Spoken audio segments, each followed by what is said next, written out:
وطن عزیز کی سب سے معروف اور مشہور تنظیم ملی اور قومی تنظیم جمعیت العلماء ہند کے ضلع کشن گنج کے اس عظیم الشان تاریخی اجلاس میں تشریف فرما حضرت مولانا محمود اسد مدنی صاحب دامت برکاتہم، ضلع کے ذمہ دار حضرت مولانا غیاث الدین صاحب، حضرت مولانا خالد انور صاحب، بہار جمعیت العلماء کے صدر جناب مولانا مفتی جاوید اقبال قاسمی صاحب، یہاں پر موجود سبھی ذمہ دار علماء کرام، حاضرین عزیزوں، نوجوانوں، میڈیا کے نیک ساتھیوں، یہ وقت ہمارے لیے بڑا تاریخی ہے کہ ہم سرزمین کشن گنج میں ایک ایسے انقلابی اجلاس کو کامیاب کرنے میں کامیاب ہوئے ہیں جس کی نظیر کم ملتی ہے۔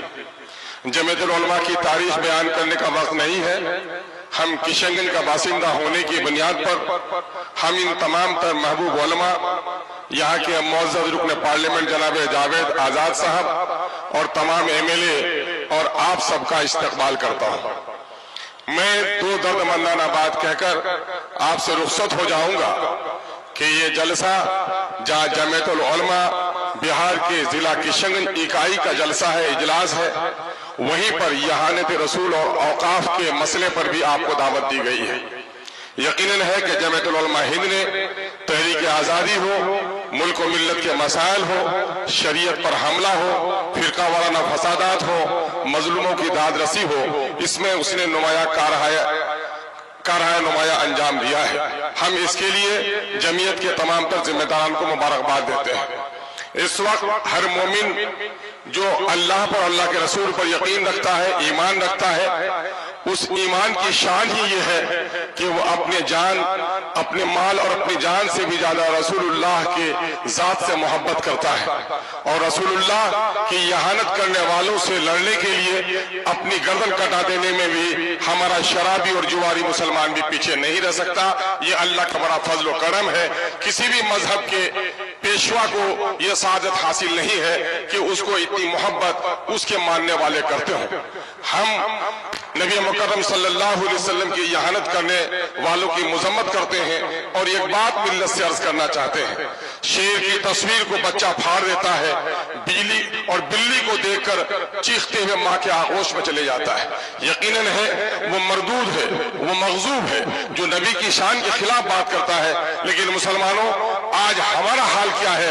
ہم اپنی شادیوں میں رسول اللہ کی سنتوں کو توڑ رہے ہیں، معاملات میں ہمارے ہاں بہنوں کے ترکے سے ہم بہنوں کو محروم کر رہے ہیں۔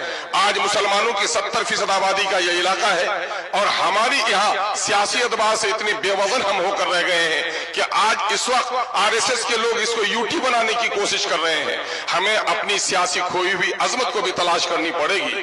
آج بندھن لون میں 70% آبادی ہماری ملوث ہو گئی ہے۔ ہماری شادی بیاہ میں مسلم اور غیر مسلم کے شادی بیاہ میں کوئی فرق نہیں نظر آتا ہے۔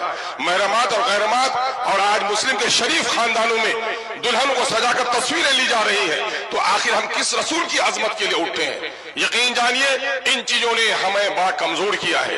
دوسری طرف مسلکی اور مکتب فکر کے اختلافات نے بھی ہمیں بہت کمزور کیا ہے۔ حکیم الامت نے پہلے کہہ دیا تھا، منفعت ایک ہے اس قوم کی، نقصہ بھی ایک ہی سب کا نبی، دین بھی، ایمان بھی ایک، حرم پاک بھی، اللہ بھی، قرآن بھی ایک۔ کیا ہوتا بڑی بات جو ہوتے مسلمان بھی ایک۔ کہیں فرقہ بندی اور کہیں ذاتیں ہیں، زمانے میں پنپنے کی کیا یہی باتیں ہیں؟ اشعار مجھے صحت کے ساتھ یاد نہیں ہے، لیکن میں آپ کو بتانا چاہتا ہوں کہ اس وقت ان فرقہ بندیوں نے بھی ہمیں کمزور کیا ہے۔ سیاسی بے وزنی نے ہمیں اس ملک میں عزت اور وقار سے جینے کا حق بھی چھین لیا ہے۔ آج ہمارے دینداروں کی داڑھیاں نوچی جا رہی ہیں، ٹوپیاں اچھالی جا رہی ہیں، بیٹیوں کے نقاب پھاڑے جا رہے ہیں، مسجدوں کے تہخانے میں آج مورتیوں کی تلاشی ہو رہی ہے۔ اس کی سب سے بڑی وجہ ہے کہ ہم اس ملک کے آزاد کرانے میں ہمارے صلحاء اور ہمارے بزرگوں نے جو قربانیاں دی ہیں، اس ملک کی آزادی میں ہم وہ نمایاں رول ادا نہیں کر پا رہے ہیں۔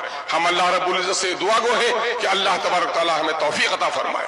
دوسری طرف اوقاف کی اتنی بڑی ملکیت کہ اگر اوقاف کی جائیداد کی صحیح آمدنی کا استعمال کیا جائے تو مسلمانوں کی درجنوں نہیں بلکہ سینکڑوں میڈیکل کالجز چل سکتے ہیں، سینکڑوں انجینئرنگ کالجز چل سکتے ہیں، फलाही काम हो सकते हैं। यकीनन है कि मोदी हुकूमत इस वक्त हमारी औकाफ की जायदाद, जो हमारे बाप दादा की दी हुई जायदाद है, किसी के बाप की जायदाद नहीं है, वो गरीबों के लिए, यतीमों के लिए, बेसहारा लोगों के लिए, मिस्किनों के लिए सहारे की एक चीज है। नबी करीम सल्लल्लाहु अलैहि वसल्लम ने मस्जिद नबी तामीर करी तो उस जमीन को वक्फ किया।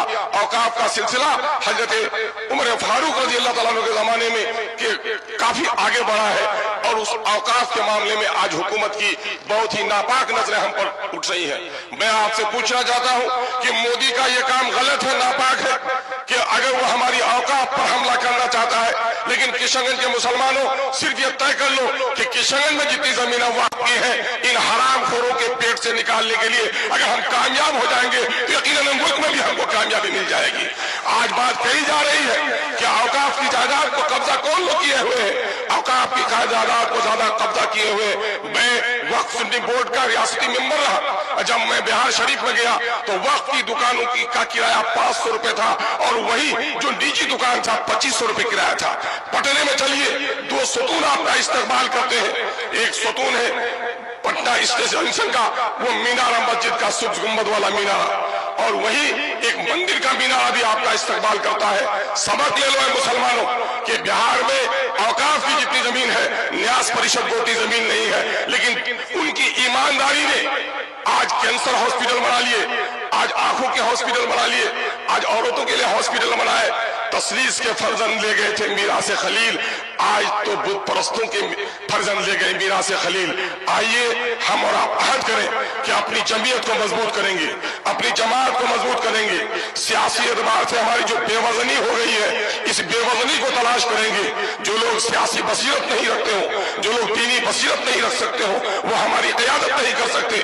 हम अपनी सफों में सियासी बसीरत पैदा करें, और दीनी अहमियत के बगैर कोई सियासी बसीरत भी काम आने वाली नहीं है। दीनी अहमियत पैदा करें।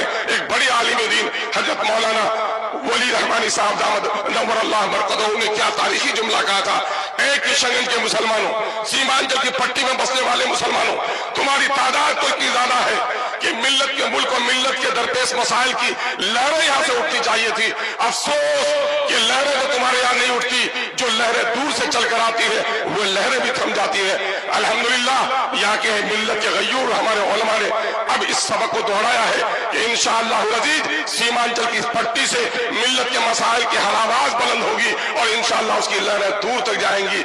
आइए हम अपने उलमा की आजमत और उनके नेक मशवरों पर अमल करने का जज्बा अपने दरमियान में पैदा करें। अगर हमने अपने सफों में इत्तिहाद पैदा किया, मौलाना काजी मुजाहिदुल इस्लाम कासमी साहब नव्वर अल्लाह मरकदहू के एक जुमले पर अपनी बात में खत्म करूंगा।